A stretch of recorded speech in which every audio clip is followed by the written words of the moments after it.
Laidą pristato Baby City – milžiniškas vaikiškų prekių pasirinkimas. Laidą pristato Gentle Day – sertifikuoti ekologiški įklotai su anijonų juostele.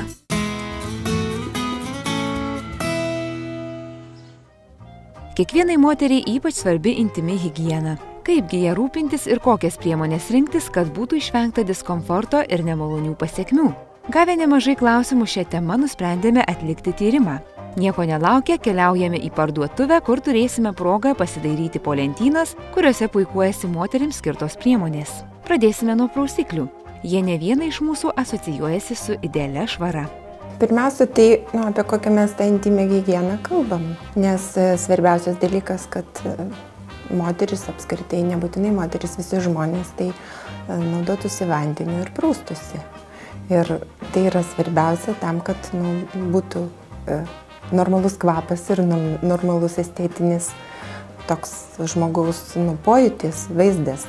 Pasak mus konsultavusios specialistės, idealiausia būtų, jei turėtume galimybę apsiprausti po kiekvieno nuėjimo į tualetą. Tiesa, nenaudodamos muilo. Mat jame esantis šarmas sunaikina gerąsias bakterijas ir sutrikdo natūralią rūgštinę terpę. Visiškai kitaip yra su skystais prausikliais, skirtais moters intimiai higienai, bet jais taip pat nereikėtų piktnaudžiauti ir naudoti kasdien. Renkantis prausiklius reikėtų atkreipti dėmesį į nurodytą jų pH. Jis neturėtų būti mažesnis nei 4,5.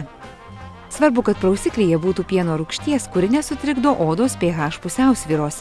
Jei prausiklio sudėtyje yra alijošiaus ekstrakto, priemonė drėkins odą, jei spanguolių atliks antioksidantų vaidmenį. Tam tikrais atvejais, sakykime, kad ir tos pačios kandidozės atveju, kada yra labai sudirginta išorinio lytinio organų gleivinė, oda ir tai ten vargina perštėjimas ir nažulys ir graužimas, taip yra priemonės, kurių pagalba, sakykime, apsiprausus galima nuimti tuos simptomus. Jei per visą dieną moteris neturi galimybės apsiprausti, o jos laukia vizitas pas gydytoją, ar ji vyksta į kelionę, gali pagelbėti intimios higienos servetėlės. Jas patartina naudoti tik būtiniausiais atvejais ir rinktis tokias, kurių sudėtyje nėra kvapiklių, dažiklių, parabenų ir kitų cheminės sudėties preparatų. Šios rekomendacijos galioja visiems be išimties moters intimios higienos priežiūros produktams. Nuo kasdien, pasak gydytojos, tinkamiausia priemonė įklotai. Renkantis juos, derėtų atkreipti dėmesį į jų natūralumą. O natūrali medžiaga yra tik medvilnė. Ir jeigu iš jos yra pagaminta, bus viskas tvarkoj. Jeigu yra sintetinė medžiaga, tai be abejo jinai dirgins. Pasak gydytojos, gana svarbi ir kasdienių įklotų pakuotė. Kiekvienas įklotas turėtų būti supakuotas atskirai, kad moteriai savo rankinėje nereikėtų nešiotis visos pakuotės ir baimintis dėl įklotų higienos. Išvardyti kriterijai taikomi ir įklotams skirtiems menstruacijų metu. Rinkdamasi juos, moteris didžiausią dėmesį atkreipia į jų sugėrimo laipsnį, kuris, kaip įsitikinome, ne visuomet atitinka žymėjimą ant pakuotės. O tai sukelia ne tik diskomfortą, bet gali tapti ir alerginių odos ligų priežastimi. Koks ten bebūtų tos reklamuojamos sugėrimo laipsnis, bet jis yra drėgnas ir dėl to gali vystytis tiesiog odos maceracija. Tai yra nesvarbu, ar prie šlapimo nelaikymo yra drėgmė ir tada ta oda burksta. Kaip jau žadėjome, atliksime tyrimą. Atidžiai nužvelgę siūlomų produktų lentynas, renkamės higieninius įklotus, kurių nurodytas sugėrimo laipsnis vienodas.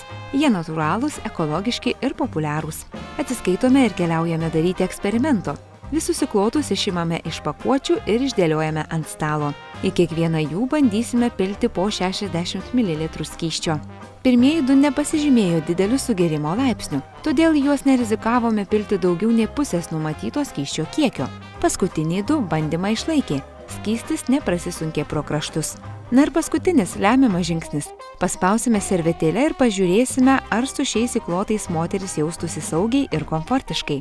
Kaip matome, testą išlaikė tik Gentle Day ženklų pažymėti įklotai, todėl pabandėme išsiaiškinti, kodėl įklotų sugeriamumas toks skirtingas.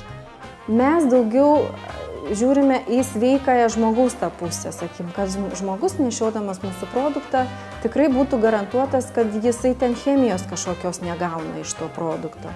Tai vat, dėl ko dažnai kiti ekologiški įklotai, ten tik yra ar tai medvilnė ir dar sugeria ten ar tai medvilnės sluoksnis, ar tai celiuliozės sluoksnis ir pagrindo sluoksnis plastikinis, kuris turi lipnią juostelę.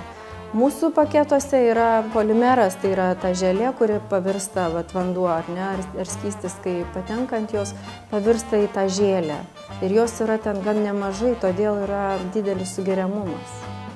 Ne viena moteris yra girdėjusi apie įklotuose naudojamą anijonų juostelę, tačiau daugeliui tai skamba neaiškiai ir nesuprantamai. Pasidomėjome ir išsiaiškinome, kad į šios juostelės pluoštą integruotos turmalino kristalo dalelės. Naudojant priemonę su šia medžiaga greičiau gyja žaizdelės po gimdymo ar ginekologinių operacijų. Yra natūralus produktas ir jisai kaip ir gintaras, ar ne, kurį mes žinom, jis ir nuo kosulio gerai. Taigi turmalinas taip pat jis turi savų savybių ir tos savybės yra būtent antibakterinė funkcija, dėl kurios ir naikinamas kvapas ir bakterijos įklotė. Baigdami reportažą tik palinkėsime visas moterims skirtas priemonės rinktis atsargiai ir tik įvertinus jų galimą poveikį sveikatai. Juk nuo to, kaip jaučiasi moteris, priklauso tiek vaikų, tiek visos šeimos nuotaika.